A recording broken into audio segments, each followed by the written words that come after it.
Hello everybody, welcome back once again to the Final Fantasy VIII walkthrough. Alright, so we've got a good portion of this video being running around playing cards and at least attempting to modify rules a bit. Now, I've mentioned it in probably a few of the other videos, but I think it's a pretty good idea if you want to spend a lot of time playing cards, actually just checking into other, I would say, other guides that are like specifically oriented towards the card playing, because there's a bunch to it, and there's actually a little bit now that I've forgotten. So I do know here though in the Dalit, I think this is considered the Dalit pub. That's a secret save point right there, and there's some things that you can do to modify the RNG in the game, which I know sounds kind of goofy, but this is one of the games that, and again, you know, if you're not familiar with the term, RNG is basically just, you know, the randomness to the game. Or some of the random aspects. One of those being like when rules get abolished and when rules get spread, that sort of thing. So again, there's some kind of cheesy things that you can do to eliminate some of that randomness, and I know a lot of that revolves around the Dalit pub. So you can like save at the save point there, that hidden one, and then like speak with the magazine racks or the magazine piles on the floor there in that back room there, and that can you know, kind of mess with the RNG a bit and help you get to where you want to be as far as you know, altering that RNG. So again, I would say if that's something that you want to do, I would look up a specific guide. And again, that's really because I don't remember exactly what I was doing when it came to the card playing. I know I have to run all the way back over to Timber, I believe it is, because I think my goal here was to abolish the random rule out of Dalit. I think I'm getting that right. So yeah, so that's the goal of, I guess I think it's probably another 2.5 minutes or so. So I've got Diabolos, hopefully I'm saying his name right, the Guardian Force, leveled up to the point where I'm not getting into any encounters. Otherwise you can stick to the road or rent a car. I really don't like doing that, so I just stick to the Diabolos method, I guess you could say. Alright, so he wants to play a card, or a game with the rules of, did he say Galbadia? And every time he suggests playing a game with the other rules, you want to say no. And that way you can get the current rules, or what we're going to do here is carry the Timber rules over to Dalit by doing that. So that is one of the techniques with the rule spreading that I guess you probably want to keep in mind. Again, that you need to carry essentially a rule set from one region into the region that you're traveling to. Again, there's some caveats that go along with that. I don't remember exactly, like, you know, what rules we'll even be able to abolish. I know in certain regions there's just going to be specific rules that you won't be able to do anything with, if I'm remembering things correctly. Hopefully I am, but yeah. So but I would say the more detrimental ones, I believe, can be abolished. In this case, I believe it's the random rule here in Dalit that we're going to get rid of. So yeah, we'll definitely be doing that here in a few minutes. If I remember correctly, it worked like a charm. One other thing that you can do, or I think is a pretty wise idea, is to just save or have a backup save point in the Dalit pub. And that's useful for when you're trying to manipulate the RNG in another area. So again, I would say make yourself a backup file and just save in that Dalit pub. Again, though, that secret save point can only be revealed if you've got Siren's, I think it's the Move Find ability. I think that's what it's called. So again, keep in mind that you'll have to have that ability and have it currently equipped on somebody in order to get that save point to show up. That's kind of a neat, ability that obviously shows the hidden save points, but it also will show you hidden draw points in the game as well. I don't know how useful, I guess, that really is, but specifically in this case, the hidden save point is extremely useful. So, alright, I thought I need to head back into the pub, I think, here. And I accidentally passed it up. So let's head in here. Okay. And I do know we've got some rare cards, I think, that need to be won here pretty soon. I don't think in the previous video I actually had beat, or I should say acquired the Siren card yet. I know that's held by the, I guess technically now he's in the back room. I think he's technically the owner of the pub. So let's, and I think I need to save, yeah. Alright. So we'll save here and then continue on with the RNG. And there you see my Dalit pub there on the bottom. I have the save file 3. That's my permanent save file here that I will not get rid of. So alright, so we're gonna quit out. I don't know if this is considered a hard reset or a soft reset. Oh, this has got to be a hard reset. Yeah. We're all the way out. So, alright, so I would say, if you're playing on a PS3, you can, use this method. Otherwise, you're going to have to save your game and power it down. I think that's important because if you only use a soft reset, your RNG values can still be essentially saved. So, again, I use the two terms hard reset and soft reset. Hard reset is literally powering I don't know necessarily you have to power it down, but you have to quit out of the game completely. And then a soft reset is actually just used, or you just hold the, the L and R buttons and then select and start. So, yeah. Alright, so let's see here.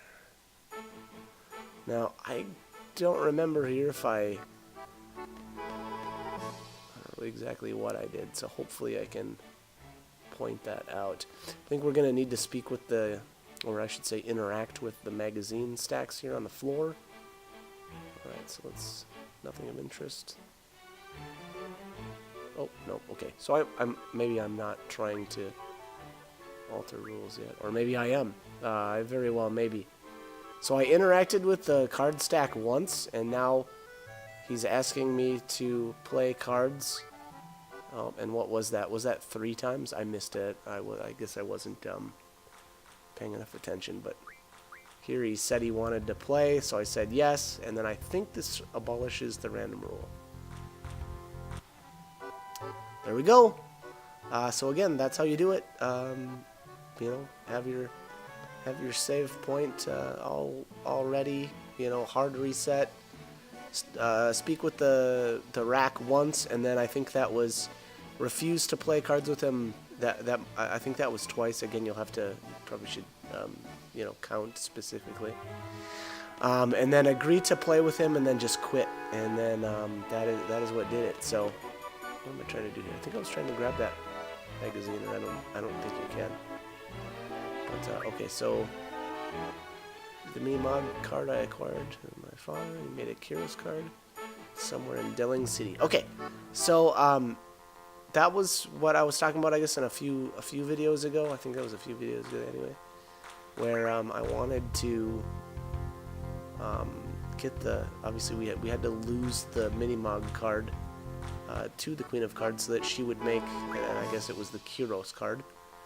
And then the Kiros card is held by someone, and I think it's random. I think no, I'm sorry. I think it is a specific person holds it in Delling City. So we will end up in Delling City eventually, but yeah, just know that that card is out there now. And here I think I was just trying to get her to play the all rule, but I don't know if I got her to do that. Hopefully, but so all I'm doing here obviously is just challenging her and then quitting out right away if she doesn't play the rule that I want, which she's not.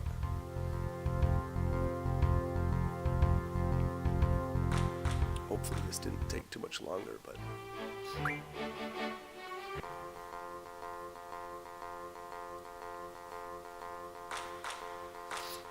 oh, direct. Nope, we don't want to play that. I think the direct trade-in rule is probably even worse than difference.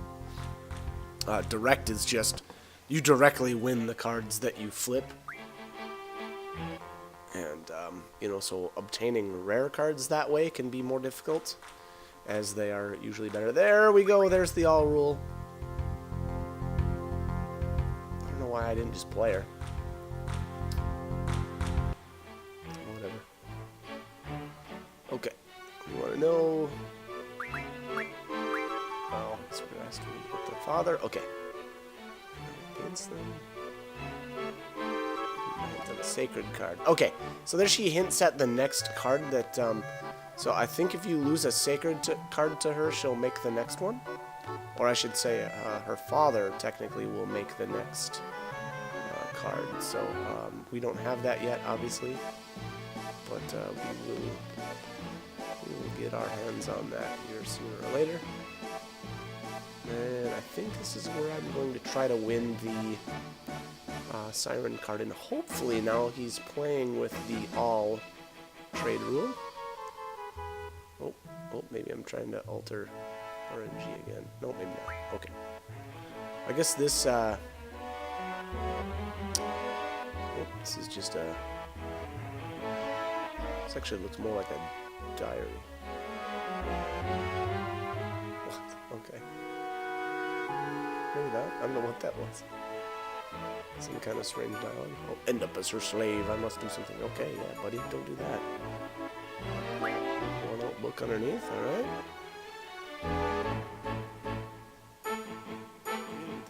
Your mother.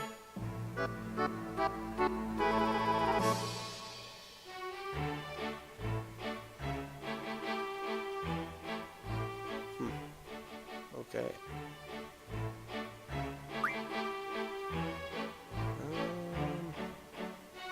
Oh, this is the diary again. Huh, okay. Alright, let's see what the other...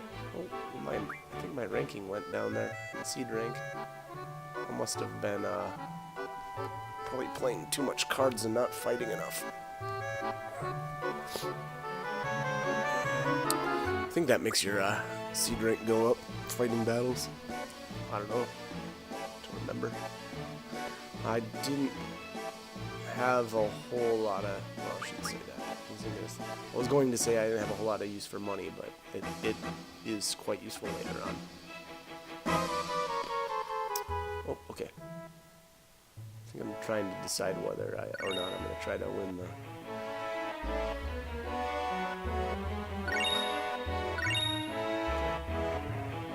It's so weird. Oh, that's right. So this magazine stack is super weird. When you change screens and then come back, I think if you interact with it, it'll give you items sometimes. I don't know if you have to reset your game or what the deal is with that, but you may have to, like, you know, save, come in, interact with the book stack, and I think you can only interact with it 4 times. And then, you know, if you go back out and save it, you should be able to do it again. But oh, what? No. Okay, now we're getting it. We're getting items again. So it looks like you don't have to save. Yeah, look at that. I'm just hammering the button.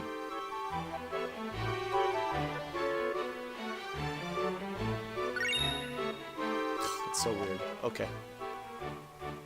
Maybe that's a bug. I'm not sure.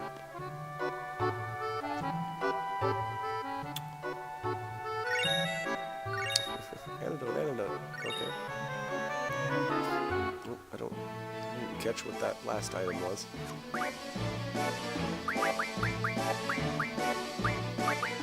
Oh, maybe that was that a cult fan too? Maybe? That might have been what that was. Okay.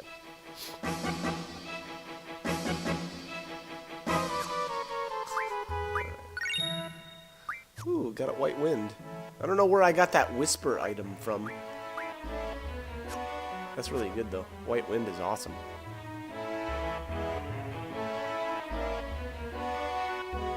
Alright, let's get to it. Let's win this Siren card, I think it is. And there's the trade rule all. So definitely recommend doing that. Obviously we need to talk to the Queen of Cards there and get her to show the all rule. Obviously I didn't have to actually play her, but so this is my the deck that I've been playing with. I don't know why I'm playing the Diabolos card. That is, I mean, it's not horrible, but it kind of goes against my strategy. Yeah, that's okay there.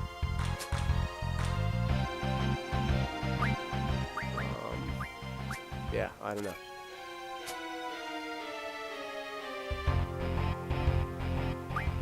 Doesn't even matter. Alright. There we go. So there's the Siren card. I don't think I play with that one very much. It's not a real great card, I'd say. Generally what I like to do is play corners, or like earlier there where I was when I was using the kind of like the bottom left corner with the Marlboros. Those are great cards because they've got the 7 on the top and then the 7 on the right side of the card. So if you stick to like the bottom left side, it can kind of like build up from there. You can kind of protect yourself. You know, obviously as long as the enemy card doesn't have like an 8 or a 9 on the left, or I guess like a 8 or 9 on the bottom, you're fine. But anyway, so yeah, that's kind of what I go with the strategies is, you know, try to have obviously really strong cards and then kind of build off of those, and you know, essentially protect, play. I guess I'd say play defensively. It's really easy to just keep winning that way, and it doesn't require a whole lot of strategy. Now the only problem is when you start getting into things like elemental and like the Is it the same rule where, no, I'm thinking of something different, where like if a number matches, your card will get flipped. So like if you play something with a 6 and then an enemy has a 6 in the same, or like matches up with it, you know, whoever puts the card down second will actually win. Okay, so the painter guy here has I guess a little side quest, which my impression was it's not good to do it right now, so I won't bother. I don't know what that means, but okay, whatever, dude. But yeah, so like I said, he's got a side quest, and then the rewards get better as the game progresses. So again, I'm not gonna do the side quest right now, but sorry, I think this is technically the Queen of Cards' son, and she will have the card that you lose to the Queen of Cards. So like if you need to get a card back from her that you've lost to her for the quest, in this case it'll be Minimog, you'll want to play him to get it back. So he didn't play it, it looks like, this time, but we will get it back here eventually. Alright, so like I was saying earlier with my strategy, like, Cypher is really good on the top left corner, obviously, with the 9 and the A. Ifrit is good on the bottom right corner. Siren looks like she's pretty good in the bottom left. Actually, so yeah, maybe I do play with her a bit. And then Quistis is kind of weird. She's good like as long as you've got something to protect her sides. So like if you know, have a good card in the bottom right and one in the bottom left, she's good there. In the middle. because obviously the left side is her weakest, and then the right side's only a 6. So, oh, what? I ended up with a draw? Wow, I played that horribly. It's kind of pathetic, the cards that I have, and only managing a draw. But them's the breaks. And I guess the fact that he wasn't playing the Minimog card probably made me care less about whether I won or lost. I think at this point I'm just playing the cards because they're all right next to each other. Yeah, I'm just kind of sticking to this page because it's easier to get the games going. Or faster, I don't really like that Diabolos card for whatever reason. And I should, to be honest. Yeah, he's a really good card to go underneath Cypher. So, again, not really sure why I'm not liking that card so much. This is an easy win, alright. As far as like these cards, obviously they're not that great. I don't know what level these are technically, but there's nothing fancy about these ones. The only real reason for playing him was to get that Minimog card back, so hopefully this is the last time I have to play him. I don't remember it taking very long to get that card back, so hopefully this will do it.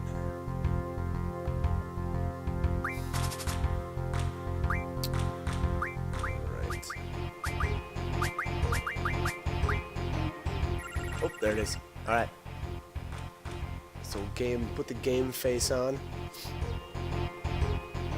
and let's get this card back. That's an easy first turn decision.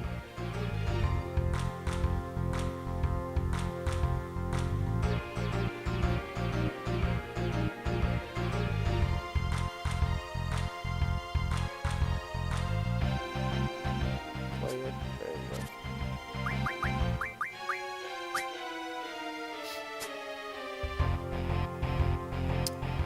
Right, hopefully I play Diabolos here underneath Cypher.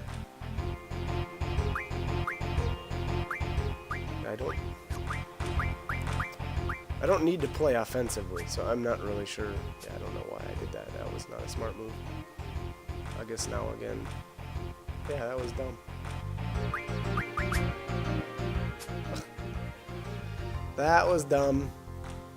So by playing that, oh, what was it? Where did I screw up there? I played Siren in the wrong spot. Diabolos should have gone there. And then that way I could have played Siren somewhere else and won. So again, that was a really huge error on my part. And that kind of highlights the weakness of the cards that I'm playing.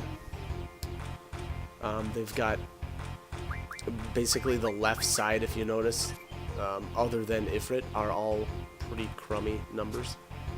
So the strategy here is basically to always play from left to right. That's the strongest, which again now I've not done. So weird. So the best card to play now would be Quistis next to Diabolos. But yeah, here I'm not doing that either. I guess at this point it doesn't actually matter, but yeah, that was, again, really weird decisions. Not really sure why I played like that. Like, I know the strategy, again, is play from left to right. That's the best way to play all of these cards. You know, you defend your your weak side, and make your way over. It's the best way to do it, but whatever. I got my card, so let's get out of here. After what was that, one embarrassing draw, or was it more than one? I guess I didn't catch that. But, alright, so what else do we have to do here? Oh, this place looks familiar. So this is the way we came up from the beach during the first mission. Oh yeah, yeah, and then obviously there's the same street. I don't know if you can actually get to the communication tower anymore. I don't think so, though. I think maybe it's the next screen there. I'm pretty sure they have the street blocked off, but I could be wrong. Oh, nope. Yeah, not this screen. I forgot about this one.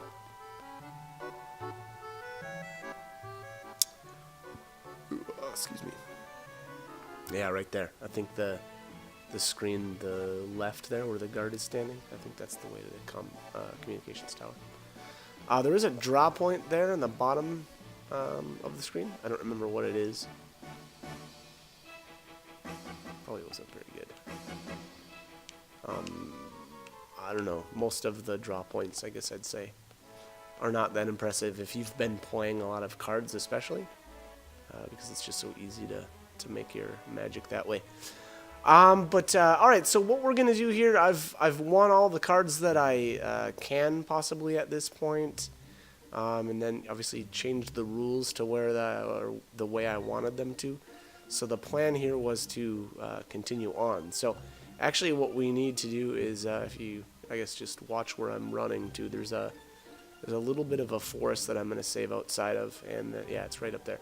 So, yeah, that's about it for this video. We'll pick the story up in the following.